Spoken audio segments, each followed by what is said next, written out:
Welcome to the AgEmerge Podcast, brought to you by Ag Solutions Network. Your farming challenges are unique, so your practices should be too. We're here to share emerging ideas, build connections, and provoke conversation. Get ready to improve your soil, your crops, your livestock, and your family's livelihood. I'm your producer, Kim Chase. And I'm your host, Monte Bottens. Thanks for joining us.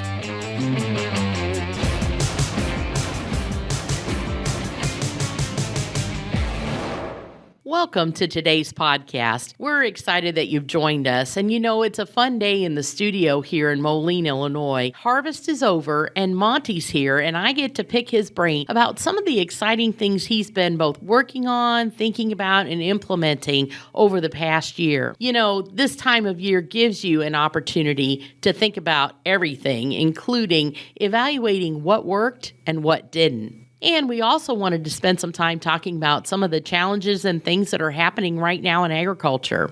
So we've got a lot to cover today, but keeping with tradition, I'll start with welcome, Monte Bottens, to the AgEmerge Podcast. Well, gee, Kim, it's a pleasure to be here. It's been a while since I've been on the podcast. No, I appreciate it. As farmers, we all get some quality cab time this time of year.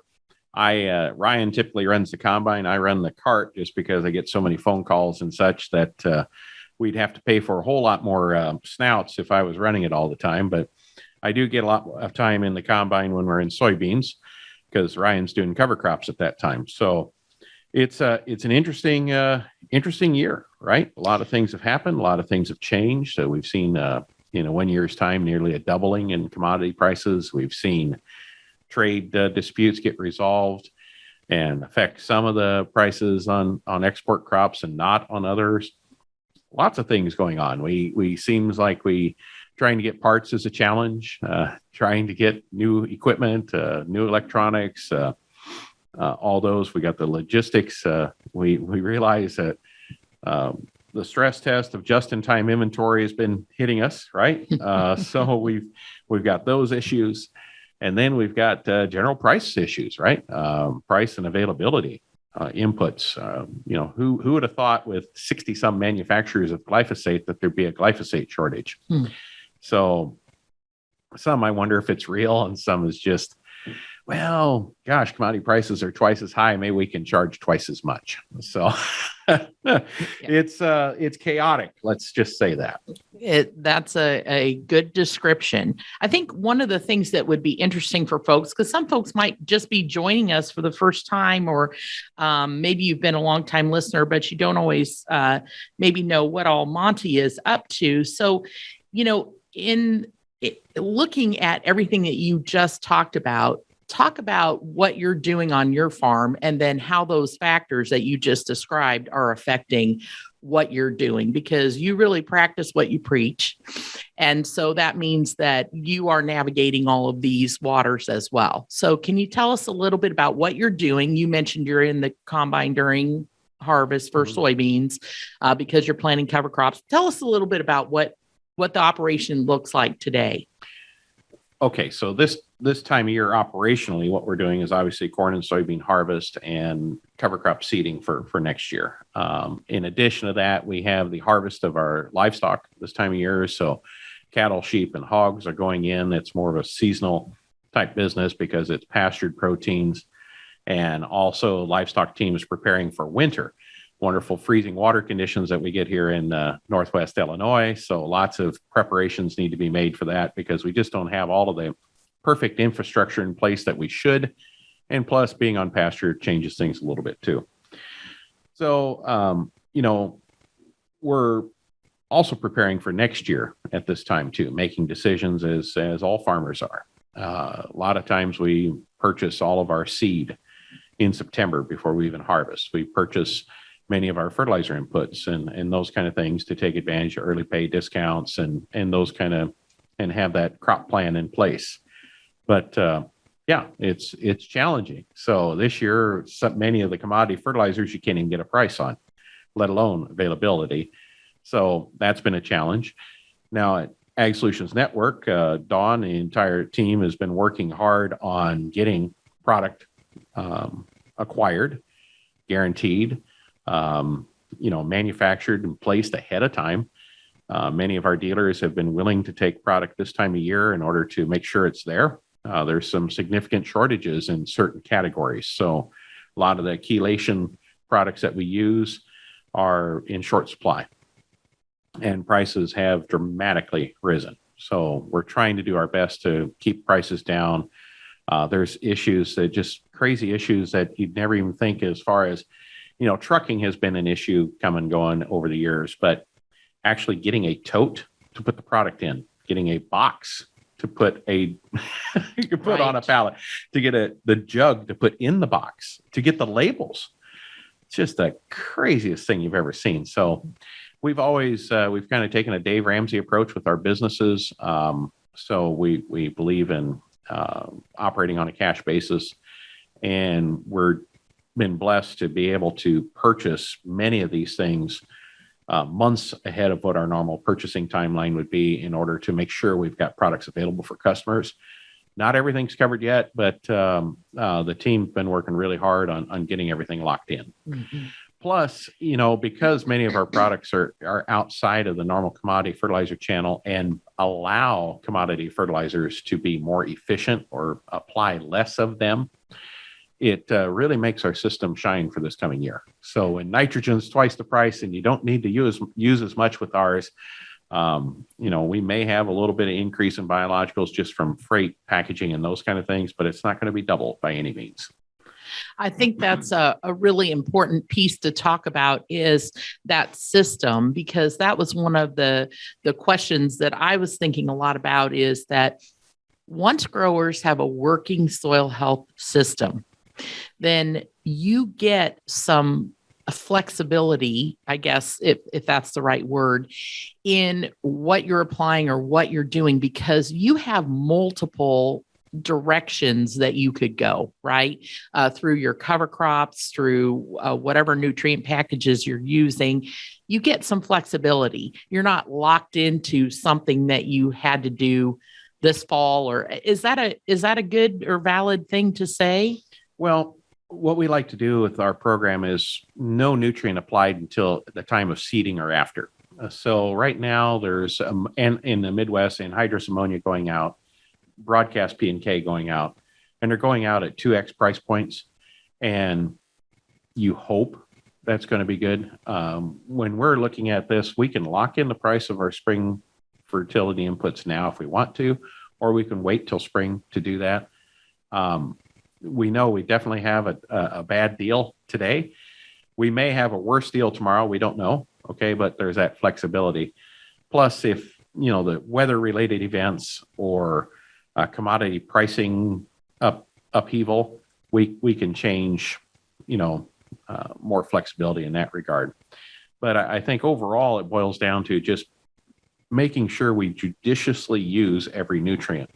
And when you buy a nutrient that's liquid, it's going to cost more money because you're shipping water. It's just, that's all there is to it. I mean, 28% has a lot of water in it, where, ammonia is 82%. It's pure gas. So it's that's just the nature of the math behind it. But we can put it exactly where we want it, exactly when we want it, exactly in the correct, most efficient form for the plant to use, and stage it throughout the plant's life to where we can get away with using half, 2/3, 3/4, depending on the soil health of what somebody else would use. And typically we've used 10 to 20% of the P&K of what standard recommendations would be for 25 years.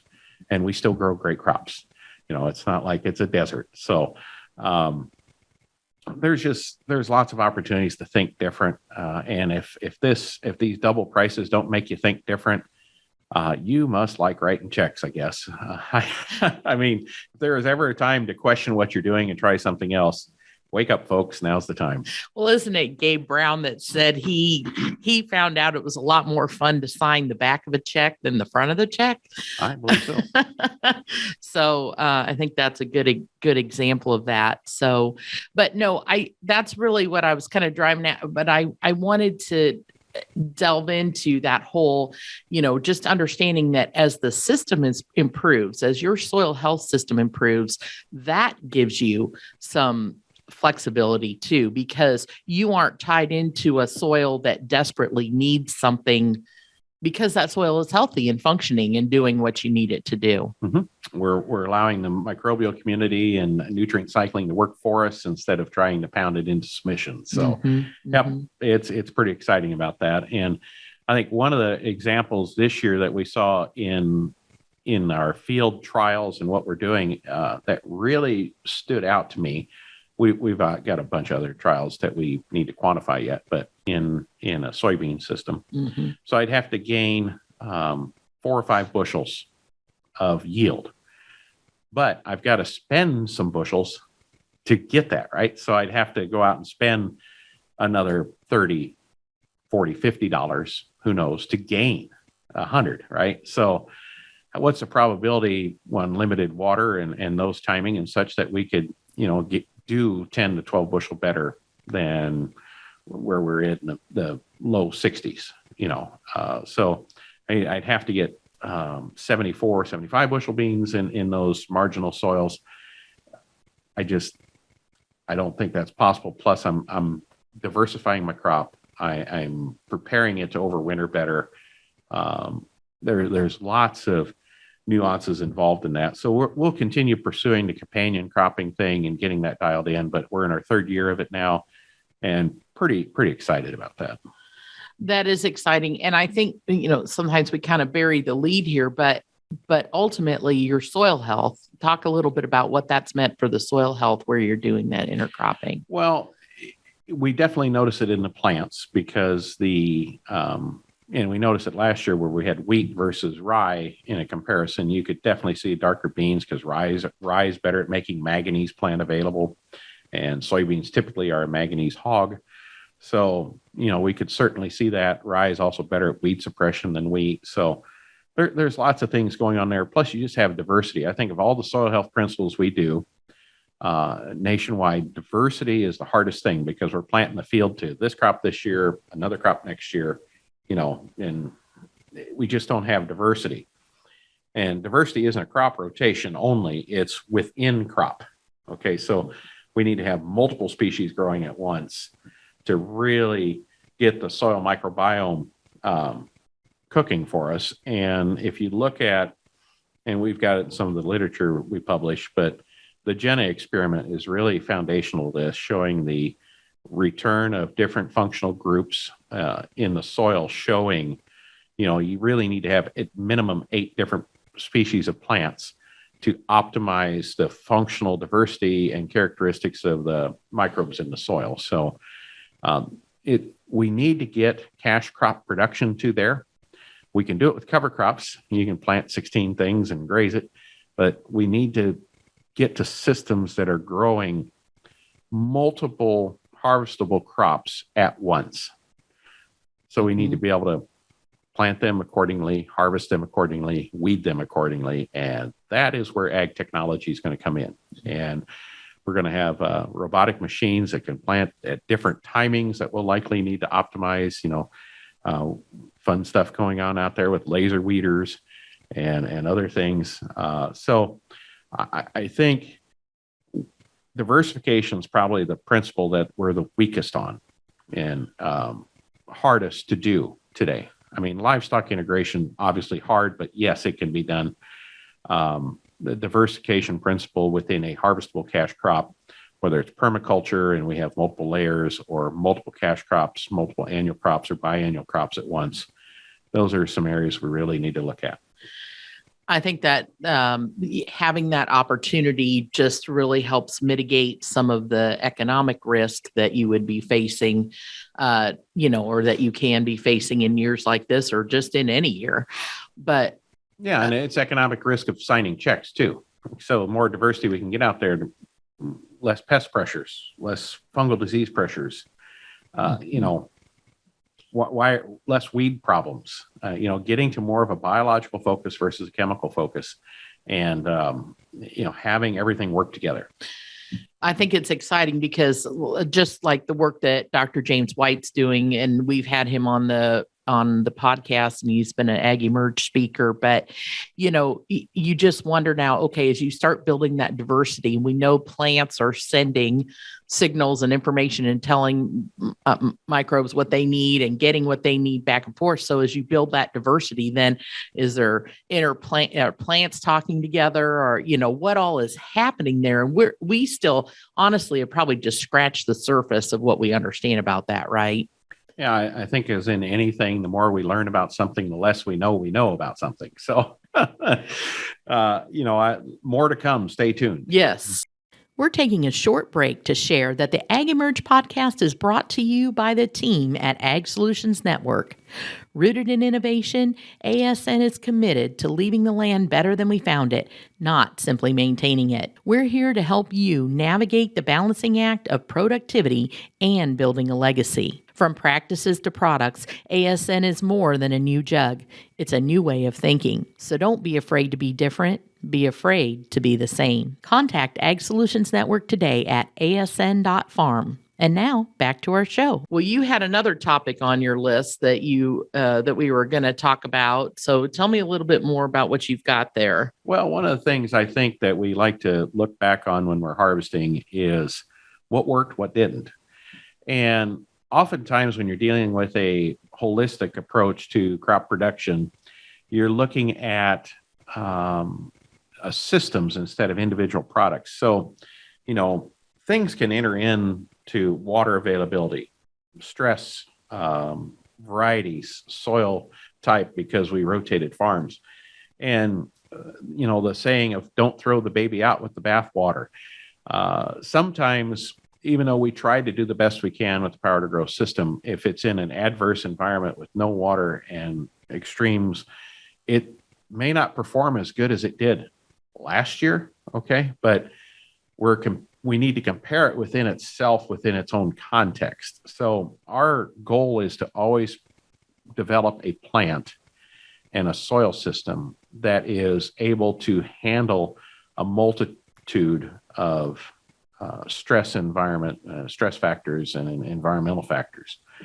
And, we can't compare an 80-ton environment to a 50-ton environment and be disappointed that it was 80 last year and 50 this year. It's like, the context is, okay, bad water quality or, different soil type and those kind of things. So I think it's really, really important to stick to your guns, because it's easy to fall back on what you've done forever, and it's comfortable because everybody else is doing it. So, one of the things we've really pushed for is trying to get non-GMO beans in our system, and we did some food grade non-GMO beans this year. And we made some changes to our cover crop termination. So cover crop termination, it was successful last year, right? This year, we decided, let's dial back on the gramoxone that we were using, and let's look at additives that we have and not including the non-ionic surfactant and some things like that. Plus, the plant stage wasn't as far along this year when we did the termination. So guess what? It didn't work very well. And then in addition to that, we discovered that we didn't have the correct spray tips on for when we were spraying Cobra. So we weren't getting the right pattern or the right droplet size. And we also found that we skipped a step with the famosophin and didn't have that out there. And congratulations, we had the weediest mess you can possibly imagine. So since get to do a lot of the combine and the soybeans, it's just frustrating. I'm like, why am I doing this? This is driving me nuts. And it's slow harvesting. The yields are not as good. And, fortunately, the good news is we did get the last field that we planted dialed in, perfect, weed free. You'd think it was a Extendiflex or Enlist field, right? Surprise, it's not. So it's just, it's super easy as a farmer just to throw your hands up in the air and be like, nope, I'm not doing this anymore. And you really got to check yourself on why are you doing what you're doing? You got to think through what is the long-term implications. And I kind of had to work this through myself. Okay. And this is our this is our business. This is what we talk to people about every day, and how we encourage them to adopt the soil health principles and move away from GMO as much as possible, move away from harmful herbicides as much as possible, move away from harmful insecticides, enable the plant and soil to function in a way that allows you to do that. And here I am questioning it, right? After approaching farming this way for 25 years. And I can certainly understand and identify with how a farmer can feel, especially if he just started working with us in the last couple of years and has a little bit of a, rock to the boat. It's easy to go back to what you know. So I think this time of year is a great time to reflect upon, instead of the initial gut response of, oh, I hate this, I don't like this, this isn't as good as it should be, or whatever it is, and think, okay, what went wrong? Okay. And I just walked you through all the specific things I know that went wrong. And I also shared that we figured it out by the end of the season. So even though I'm sitting there grinding away through mare's tail, giant water hemp, or giant ragweed, fortunately no water hemp, or very minimal, and out there in the field and thinking, and lamb's quarter, and thinking, ugh, but I have to remind myself, okay, I've taken the steps, I've documented stuff, we know what we're going to do next year. We're going to make those changes. And the good news is it can't be any worse than this. But, we know what we're doing. So when you're out there and you're making system changes, okay, farmers, gut check yourself and realize it's easy to let fear run the show, but you're in charge. You're a principle-based farmer. You need to make those decisions based on principles, so that you keep heading yourself in the right direction. So learn from your mistakes. Don't just run away from them. So it takes some intestinal fortitude, but you can do it. And I think we always need to be learning from our disappointments instead of running away from them. Mm-hmm. Mm-hmm. Well, it's hard when you're right in the middle of it and you're frustrated seeing what you're seeing. But when you look at it from a learning opportunity, that's really key. And so, my mantra is to be a lifelong learner. And that's just how we keep our brain going. And that's how we make advances and changes and things that are positive to our lives and to the lives of the people around us. So, and maybe it's me just being farmer. Okay. But I think this is human nature. What did I do first? I went right to the disappointment. Right. Yeah. So on the corn, though, on the other hand, weight control's great. We got that all dialed in. And where we'd grazed livestock now for 3 years in a row, severely outwashed hillsides, compliments of my grandfather and great grandfather in a moldboard plow, were yielding 180 bushel that used to 5 years ago maybe get 30, because it would just prematurely die. And my dad commented over and over this summer, when you hit August, normally those spots just burn up and they're done. And he's like, look at that. You cannot see those spots. He says, they're holding together. They're holding together, never turn yellow, never anything. So I think combination of what we were doing with our Y drop pass, also the combination of the cover crops and the grazing for 3 years in a row, just dramatically turned around those spots, and makes the home farm was the number one yielding farm this year. So that's pretty exciting, and it was a food grade corn at the same time. So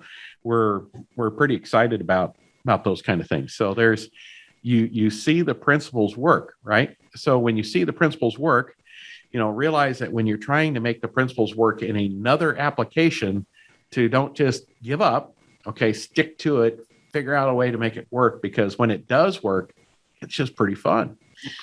It is fun. And I love it when you give the Father Bob commentary, because y'all don't know him probably very well, but I mean, he's a pretty tell it like it is kind of guy. And so he's not going to mince words either. So what did just him noticing and seeing those things that you just mentioned, but also what was his commentary on that intercropping and his thoughts as you were processing all of that? Well, on the intercropping, he's just like, wow, that's amazing. So he just can't believe it, and it is kind of shocking, to have weed control with no herbicide. Okay. That's just weird. It's the way it used to be done, I suppose, 60 years ago, but, no till, no weeds. So anyway, that's kind of interesting. But for him, the corn on that side hill made the biggest difference, for him this year going around. So, yeah.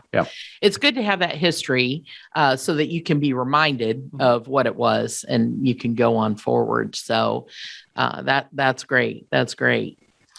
But no, there's other things we learned this fall, and we had some trials out with different fertilizer treatments and different additive treatments. Stay tuned, more details to come on those kind of things once we get all the stats run and things there, what we can learn. Moving forward, I think we need to think a little bit about, what's 2022 going to look like? How long are we going to be, in these logistical challenges? So we're thinking through, what we're going to do for next year. We're looking at integrating some peas into production just to try them. And this works well because we hope to use some of the peas for our livestock feed. There's a lot of demand from consumers for soy-free protein or soy-free feed. So we need to be aware of that. And we're going to probably integrate that at least into the egg production, if not into broiler and hog also. So we'll use peas as a protein source instead of soybeans, in addition to selling them and marketing them. But we'll do them with the companion crop of oats, which the oats then can be part of a feed program or cover crop seed. Following that, we'll come off with summer cover crops that will either graze or hay. So, that's something new for us for next year. Also looking at next year, continuing with the food grade corn, and really want to evaluate the food grade soybeans if that's a good direction to go. There seems to be some yield drag associated with that. And is the yield drag worth the premium? That's always the question, right? But I think there's going to be bigger challenges ahead for equipment availability, parts availability, and just input availability, chemistry, nutrients, all the above, and then the price pressures. I think the value of the dollar has plummeted, right? When we put too much into circulation, that's what happens. So we're trying to do some things to hedge against that inflation the best that we can. And, who knows if it's the right thing or not? Time will tell, but we'll see.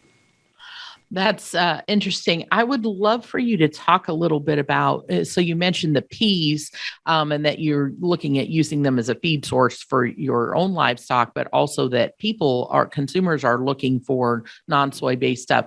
Can you talk about access to those markets? Like, how do you discern where you can sell those products? I think a lot of people think, oh, I can grow that, but then where am I going to unload it? And what kind of price am I going to get for it? What's your thought process as you go through and research how to sell and market those things? Well, as far as the peas are a contract base, where we purchase it from the provider that's going to buy it back from us. So it's their varieties.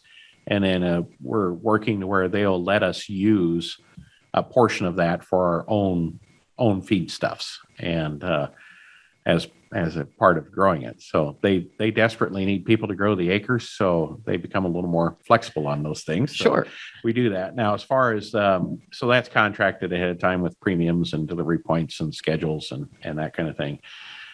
As far as the consumer demand, we get, I haven't gotten any requests in the last 2 weeks, but we see requests coming back almost weekly on, is this soy free? So, and Grateful Graze is a small business, right? And it's interesting. It's a great learning experience and it's growing, but it's still small. And for us to get that kind of volume, okay, is interesting, to get one a week asking, and we've got roughly 1,000 customers that order from us on a regular basis. That's significant. so if one person's asking, how many people else are looking but don't ask? So we got to run the math on it to see if that makes sense and all those kind of things. But it's trending, and also you're asking for corn free. Now, I think there's some reasons on soy with there's concerns with phytoestrogens in soy. There's some concerns with other inflammatory markers within soy. The corn thing, though, I need to dig into further, and please give us feedback on the podcast if you know better. But I think a lot of that's driven by the doctor or nutritional person that they're working with doesn't want GMO or Roundup in their diet, so they just say no corn. Okay, makes it simple. So it's one of those things where organic just makes it simple. Okay, but it's not, organic isn't always best for soil health, right? So we have to, tell the story a little better and communicate a little better. I don't see corn having those issues that soybean does for human health, but when you're growing non-GMO, no neonic, no Roundup, I think that that changes that conversation. Interesting. Well, on your list of things, just the other day when we spoke with Pam Marone on the podcast, you were talking about outcome-based research and tracking and that kind of thing. And I'm just wondering if you could talk a little bit about what that's going to look like, because I think that plays into all of these things that you just talked about, like how you're making those decisions and what you're looking at. Like, what are we measuring? Who's measuring it? Whose rule, and it could be cover crops or whatever.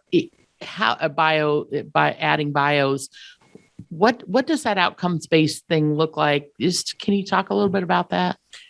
I think one of the missing components we have is we help farmers grow great soil and grow great quality crops. Then they just get mixed into a box, a can, a barge, a silo with everybody else's stuff, right? No identity preservation, no way for the farmer to get additional value. Now, on some of the specialty crops, we get some premium from, better nut size, better color, better sugar, those kind of things. But in general, not much of the total value that's created. So how do we help that farmer get more out of the dollars that he's investing with us? So when he or she chooses to use the Power to Grow crop production system, it's just based on gaining yield, right? And or maybe some quality parameters, but we're doing so much more out there. So how do we either partner with somebody or create the market to where a consumer that wants something grown in a certain way, and we communicate what that story is, and we say, yep, guess what? Farmer A has done it this way with our program. He's seen positive results on his soil tests. He's, the nutritional density, getting the sampling involved to show this is a product that you want that's more nutrient dense, and you're willing to pay a little bit more for that, then the farmer can get that back in their pocket. And that's a big, tall order. But I think it can start small, and I think it can happen. We're already working with a couple of regenerative ag projects in California on cotton, and we see other crops like that where the brand or the buyer is getting connected directly to the farmer, so that it doesn't go into this middleman that mixes it with everything and comes back out the other side as just, cotton. It's or just as, gin fiber. It's identity preserved directly to the brand because the consumers want it. And we just need to, we've got the technology. We just have to get it in place to connect it. So one is going to be, and again, this is still input related items. Okay. So step 2 is going to be incorporating technologies that can tell us, yes, that's a better fiber. Well, for example, popped in my head here, many leather consuming companies prefer grass finished beef for their leather products. Okay, because they know it's generally a little bit older animal. It's walked more. It's been outside in the sun. The leather itself is significantly stronger and better, higher quality product for them to work with. Okay, so they know that.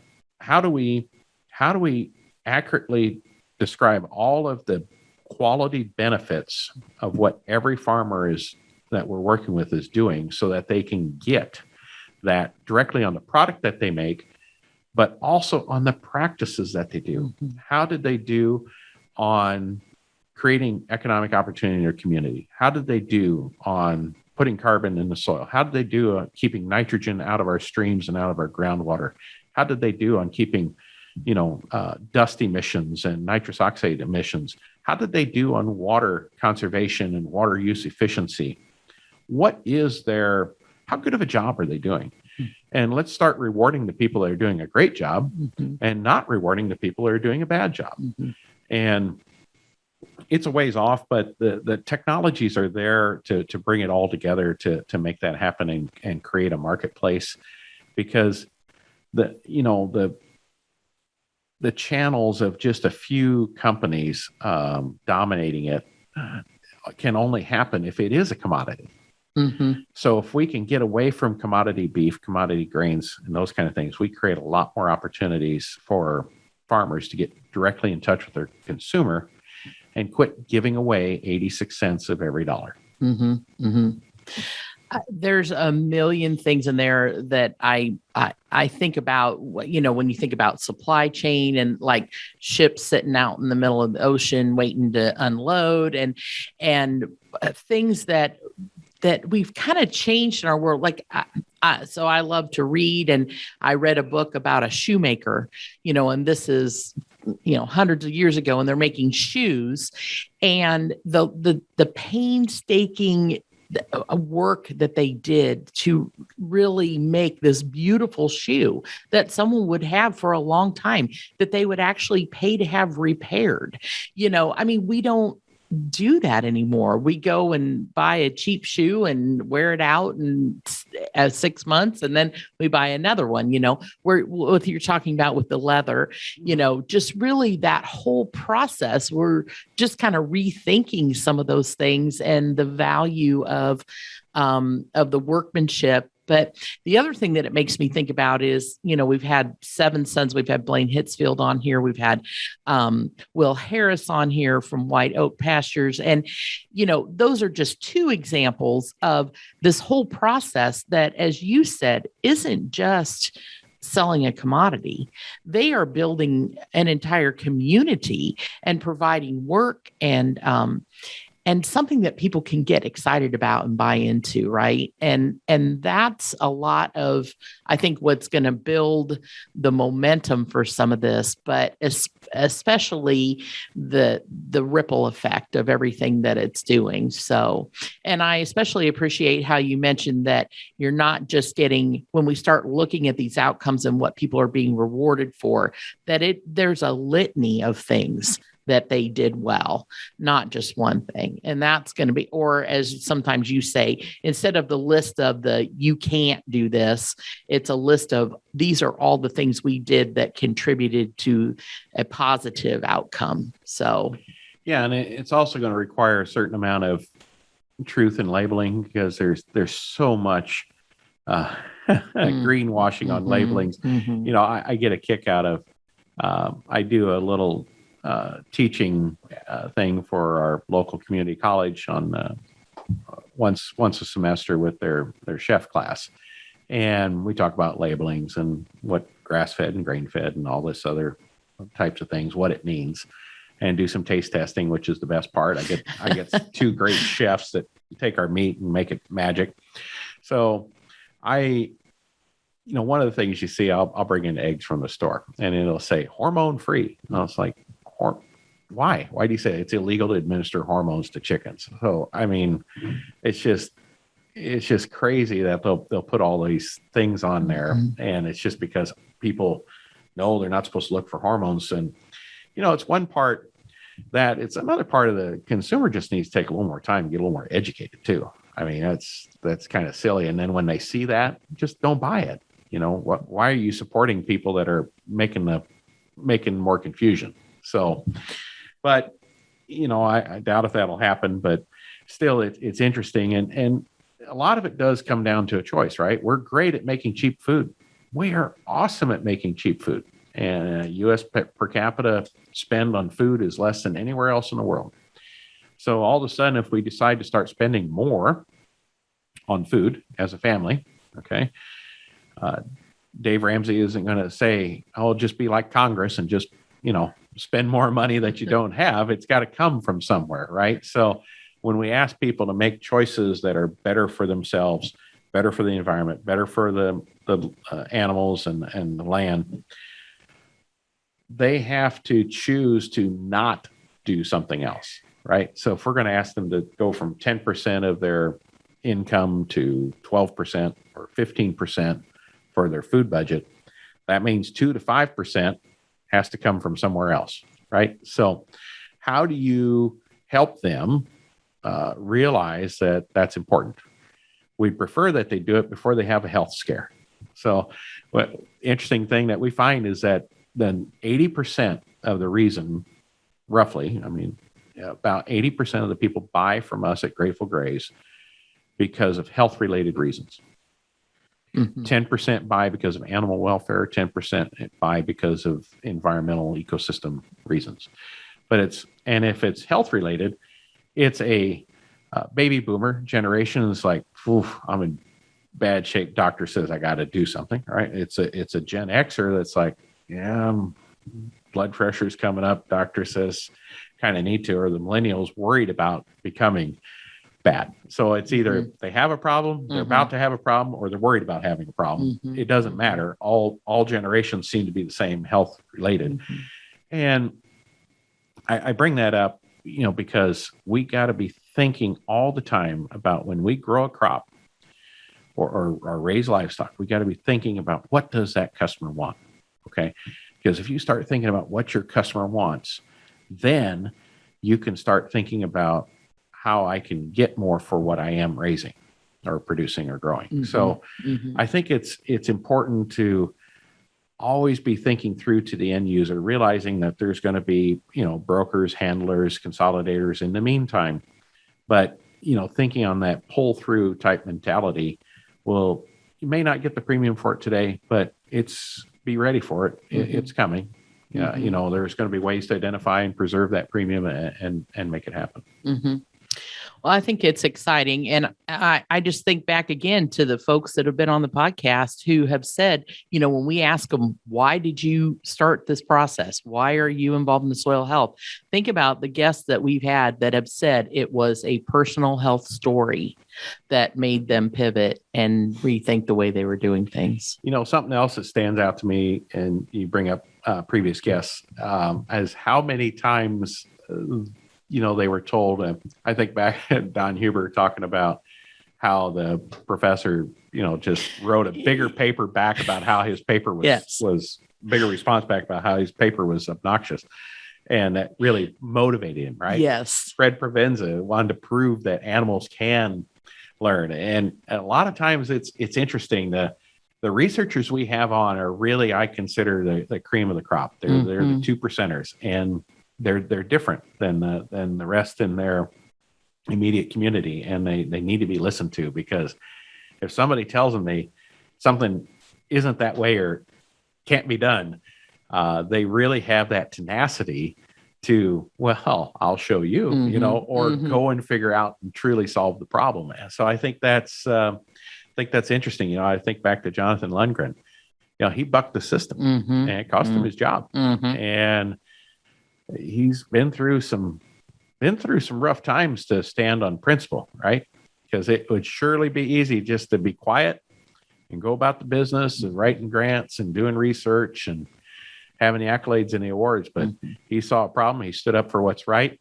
It cost him his job, but he did the right thing. And now with Ecdysis and his team that he's got going on there, they continue to perpetuate great research that helps us understand what's going on. So that's right. And that's exciting. And it's fun to see and so much fun to get to talk with these folks as they unpack that for us. And if you go back and listen to some of those podcasts, boy, if that isn't a common thread through many of them, is that they got pushback on the work that they were doing. So I guess sometimes I think the harder someone pushes back on what you're doing, probably the more accurate you are in your thinking of what of the direction that you see that it's going. But also, though, that common thread of those folks are quick to acknowledge that they learned more from their mistakes and the things that didn't go the way that they thought than they did from what they thought they knew, right? Or follow on, observation and follow on to a certain part of a study and just kind of keep chasing the trail. That's right. That's right. So they're willing to look at that. I think the thing that comes to mind there is it takes a lot of humility to recognize that what you thought you knew wasn't right.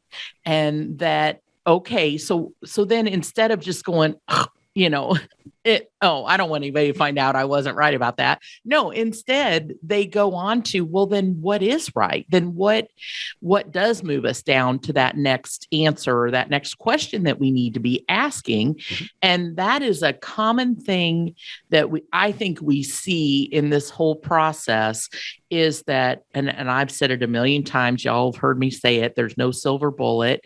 We know that the principles are the same, but the practices vary across, every field and farm that you come across. So there's lots of learning to be happening, but being able to acknowledge that, hey, you're going to be figuring this out as you go. And so.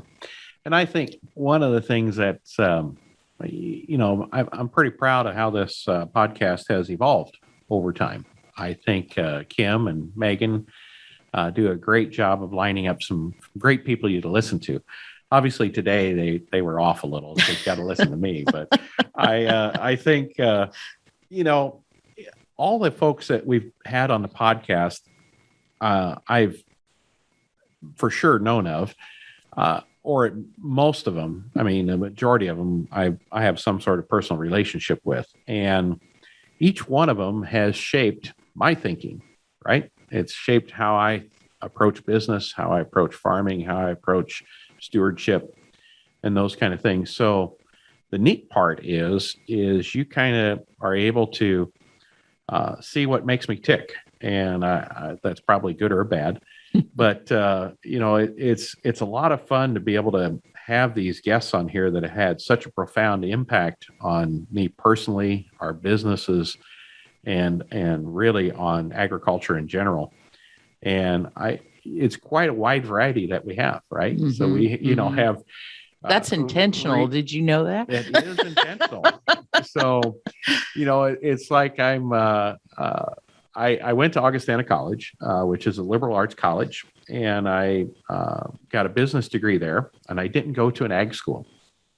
So I went my ag. So I got my business degree there, but while I was in school, I farmed and I sold seed corn, and that was my agra portion of my business degree. So sure, I didn't want to be too far from home, need to help out, and it was the closest college that we had, from where I lived.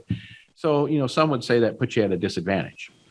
But I think the interesting part about that liberal arts education is it does a great job of helping you see a lot of perspectives and not get so caught up in doing what everybody's always done. Mm-hmm. So I appreciate that. But then, God's just set great people in our lives to interact with at the right time and learn from. And you get to, by this podcast, get to listen to those people that we've been able to, work with, partner with, learn from, from ag technologists, companies we've been able to invest in and help them successfully bring a product to market, from a automatically driving auto cart, which would be great, but Bob would be mad. He wouldn't have a job.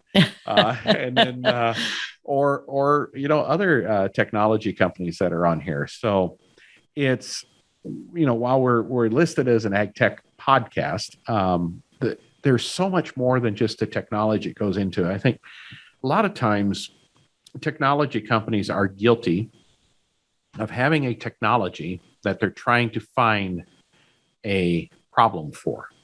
Okay. Mm-hmm. The thing is you need to, and I'll speak into the entrepreneurs right now, you need to find the problem and then get the technology to match the problem. Mm-hmm. So output based, you heard me say it before, there's the problem, figure it out. It's a multi-billion-dollar opportunity. Mm-hmm. Preserving that output versus focusing on the inputs on how we produce food. And then I think it's by having all these other voices in agriculture, from farmers on the podcast to consultants to direct sellers to researchers, all this that's going on. Agriculture is extraordinarily diverse, and we need to hear from all these different perspectives versus just get into our silo of all about crop production or all about research or all about how to raise your next Series A and who to talk to and all the investment opportunities. So, it's farming.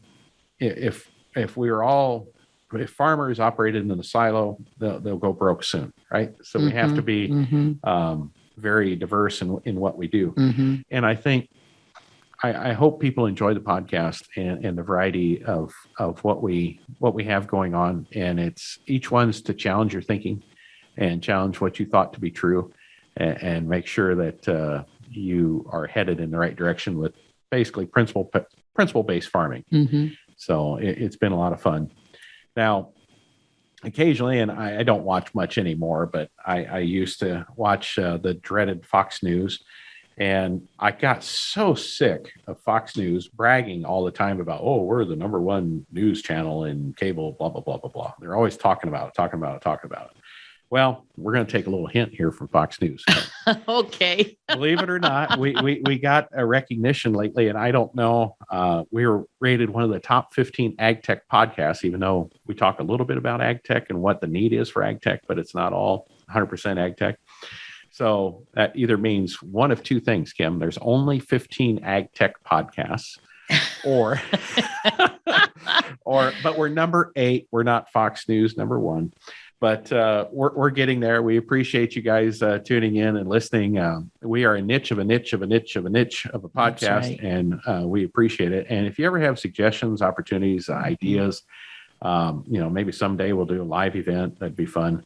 See if we can call in and stump Monte. It'd be a lot of fun. But I think any way that we can serve you better, we want to hear from you. So, we're still relying on the contacts, connections that me and the team have to bring you good information, but we're always excited to think outside of our own box too, and bring you even more information.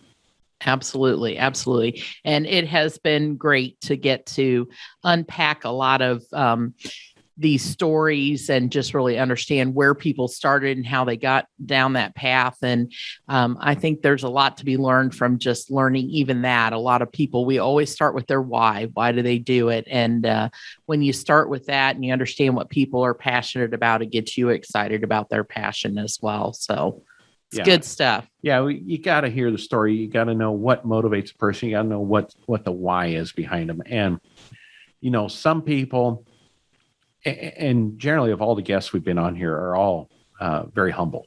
So sometimes it's a little tough to get them to tell their story and what's going on. But if they're on here, they've got a pretty amazing story. They've done some great things, and gosh, we're lucky to have them. So yes, very fortunate. Well, I don't have to release you to go back to the combine. You're done. So that's good. Today, and hopefully, fingers crossed, we had about 80 acres of cover crop seeding left to do starting the day, but I'm thinking we'll get it done before it rains here. That's exciting. Well, it's been a great conversation, and we're thankful that you all have joined us. We hope you've gleaned some more information from this, and we just look forward to bringing you more great podcasts in the future. So thanks for being with us today. Yeah, and thank you all. I really appreciate it. I hope you had a successful season. I hope you're looking forward to next year. and realize it's going to be probably one of the most chaotic years that we've experienced on input and output. So buckle up and be determined to do it right. And we'll all work together to make it happen. Well, thanks for listening today. We've covered a lot of great topics and hopefully some things that made you pause and think about something you might adopt or change in your operation. And as always, if you'd like to learn more about what we're doing to help growers implement soil health practices, check out our website at asn.farm. And there you can click on links to follow us on Facebook, Twitter, Instagram, and LinkedIn. There's a lot of great things happening and always something to learn. Thanks for listening.